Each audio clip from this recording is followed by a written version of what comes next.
बाई भाऊ लोंढे, मी राहणार अंदोरा, तालुका कळंब, जिल्हा उस्मानाबाद. मी लेडीज क्लबमध्ये लॉटॉस टाकलेला आहे. तर मी चिकन थाळी बनवते. सुकं मटण आणि सुकं चिकन आणि रस्सा.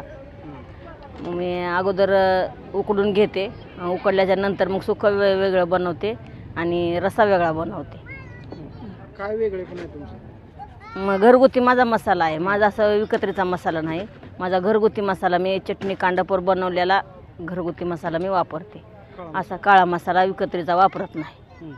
काय काय असतं तुमच्या मसाल्यामध्ये? का तुमचा मसाला घ्यावा लोकांनी? मी घरगुती असं आपल्याला जे घरगुती वापरते, मी असं लोकांना विकण्यासाठी असं वेगळा बनवत नाही आणि मला वापरायला वेगळा बनवत नाही. मला पण वापरायला माझा स्वतःचाच बनवते आणि स्वतःचा माझा विकायला पण मी तसाच वापरते. काय असतं काय वैशिष्ट्य म्हणजे मी जास्त मसाला वापरते. लवंग, मिरी, विलायची, दालचिनी, खसखस, शहाजिरा, असं लाल फूल, दगड फूल हे राहतं ना, धने, खोबरा, मग ते पूर्ण त्याच्यामध्ये टाकते. त्याच्यामुळे ते मसाल्याला टेस्ट येते आणि चव येते त्याला.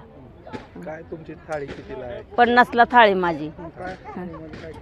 एक भाकरी आणि सुकं थोडं आणि रस्सा.